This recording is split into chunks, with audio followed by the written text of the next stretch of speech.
In April 46 BC, Cato the Younger refused Julius Caesar's pardon, not with a speech, not with a sword, with absolute silence.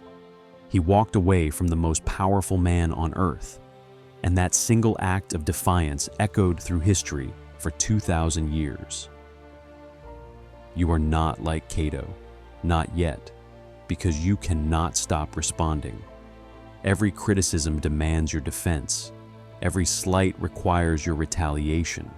Every notification pulls you back into battles you never chose to fight. You have become a puppet, and everyone who can provoke you holds your strings. Look at your life honestly. How many hours have you spent replaying arguments in your head, rehearsing what you should have said? How many times have you typed a response, deleted it, typed again, sent it anyway, then watched the thread for hours waiting for their reply? How often does a single comment from the wrong person ruin your entire day? This is not strength. This is slavery. You have given control of your emotional state to anyone willing to provoke you. And in a world designed to harvest your outrage, designed to profit from your reactions, you have made yourself the perfect victim. The stakes are higher than you realize. A life spent reacting to others is a life that belongs to them. The years slip by while you fight battles chosen by your enemies. And at the end, you will realize something devastating. You spent your energy defending yourself instead of building something that mattered. The Stoics understood this 2,000 years ago. They lived in a world far more dangerous than yours. Political intrigue, assassination, exile, execution. A wrong word could end your life. Yet they developed something remarkable: the power to choose which battles deserved their attention. Epictetus, born a slave with a permanently crippled leg, could have spent his existence raging against injustice. Instead, he taught his students this principle: let silence be your general rule, or say only what is necessary and in few words. He knew that silence is safer than speech. Zeno of Citium, the founder of Stoicism itself, was famous for his cutting observations about the tongue. Better to trip with the feet than with the tongue, he warned. When a student spoke too long, Zeno said, "Your ears have run down into your throat." His teaching was clear. Silence at the proper season is wisdom, and better than any speech.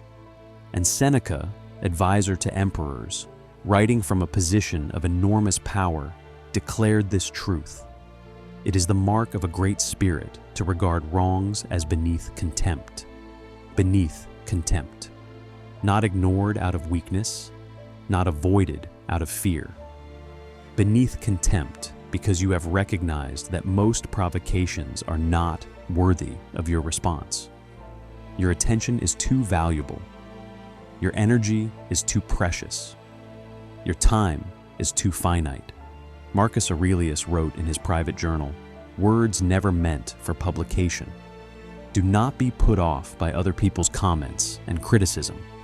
If it is right to say or do it, then it is the right thing for you to do or say. Do not be distracted. Keep walking. Keep walking. The emperor's instruction to himself was not to argue, not to defend, not to explain, simply to continue on his path, undisturbed by those who sought to pull him from it. But how do you actually practice this? How do you transform from someone who reacts to everything into someone who chooses their battles from a position of strength? The first practice is the 24-hour rule. When provoked, write your response, but do not send it. Save it. Wait 1 full day. Then read it again with fresh eyes and ask yourself 3 questions. Will this response improve my situation?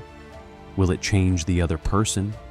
Or will it only fuel a fire that burns my own energy? You will find that most responses seem unnecessary the next morning. The fog lifts. The urgency fades. and you realize you were about to spend precious resources on something that never mattered. Seneca prescribed this exact remedy. The greatest cure for anger is to wait, so that the initial passion it engenders may die down, and the fog that shrouds the mind may subside. The second practice is the Contempt Assessment. Before responding to any provocation, ask yourself 3 questions. Would I take advice from this person? Does their opinion actually affect my life in any material way? In 5 years, will I remember or care about this exchange? If the answer to all 3 is no, the conflict is beneath your contempt. Walk away, not because you are weak, because they are irrelevant. The third practice is strategic silence. Choose one day each week to practice deliberate restraint in situations where you would normally speak. In meetings, wait 3 seconds before responding to any question. In arguments, say, "I need to think about that," instead of immediately defending yourself.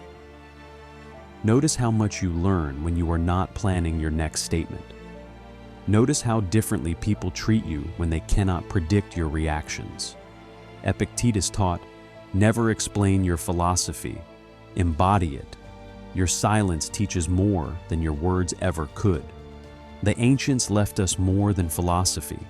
They left us a blueprint for dominance over the self. Subscribe to Inner Imperium to uncover what they knew. What changes when this is mastered? Everything. Return to Cato at Utica. Caesar had crushed all opposition. Pompey was dead. The Republican forces had been destroyed at the Battle of Thapsus. Cato was trapped in the last holdout, and Caesar, famous for his clemency, had offered him something unprecedented: a full pardon. All Cato had to do was accept. Most men would have taken the offer. Caesar had pardoned others, powerful men who went on to serve in his government. Accepting would mean survival, comfort, perhaps even influence. But Cato understood something profound. To accept forgiveness would be conceding Caesar's right to forgive, and Cato would not concede that. So he chose silence. He did not argue. He did not fight. He did not beg. On his final night, he gathered those who wished to flee and arranged their escape. He settled the city's accounts. He distributed remaining funds to the inhabitants. Then, at dinner with friends, he discussed the Stoic belief that a truly free man would never become a slave. He read Plato's Phaedo, a dialogue on the immortality of the soul. And then, without drama or proclamation, he walked away from the confrontation entirely, on his own terms. His silence proved more powerful than any speech. After his death, Cicero wrote a pamphlet praising him, forcing Caesar to respond with his own work attacking Cato's memory. But as historians noted, Caesar pitched the hostile case too high and allowed the fame of Cato's life and death to give respectability to the losing side. The Roman poet Lucan later wrote, "The victors had their cause approved by the gods, the vanquished by Cato. Caesar won every battle. Cato won eternity." You may never face a Caesar. Your battles are smaller. A toxic co-worker, a family member who drains you, anonymous critics on the internet. The scale is different. The principle is identical. When someone publicly criticizes your work, the weak response is immediate defense, raised voice, counterattack. You win the argument, but create an enemy and look defensive. The Stoic response is brief acknowledgement, then silence. Let the room see you remain calm while they escalate. Your composure speaks louder than any defense ever could. When someone on social media attacks you with obvious bad faith, trying to bait you into an argument, the weak response is an hour spent crafting the perfect reply, then monitoring the thread, growing angry as the argument continues without resolution.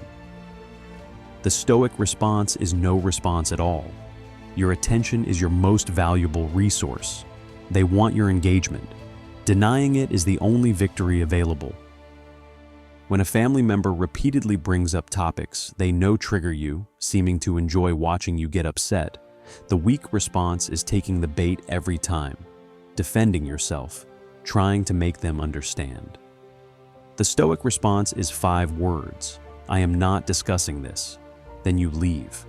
Repeat every time without variation. Eventually, the game stops being fun when you refuse to play.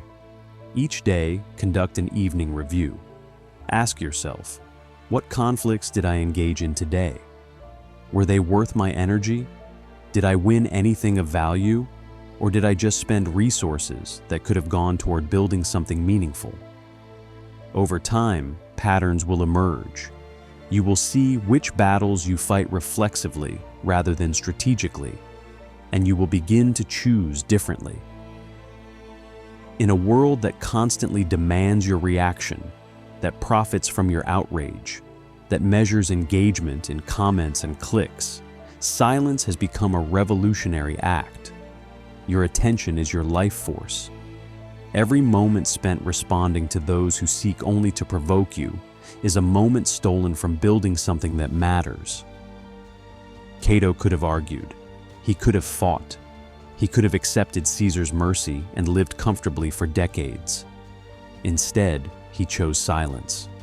And that silence echoed through 2,000 years of history. Your silence can echo too, not for millennia, perhaps.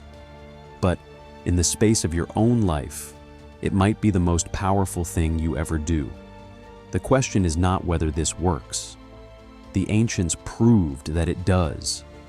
The question is whether you have the discipline to practice it, whether you can hold your tongue when everything in you screams to respond, whether you can walk away from those who seek to control you by demanding your reaction. The Stoics are long dead, but their wisdom breathes in those who practice it. Subscribe to Inner Imperium to continue this lineage. And tell us in the comments, who in your life holds power over you simply because you cannot stop responding to them? What would change if you walked away?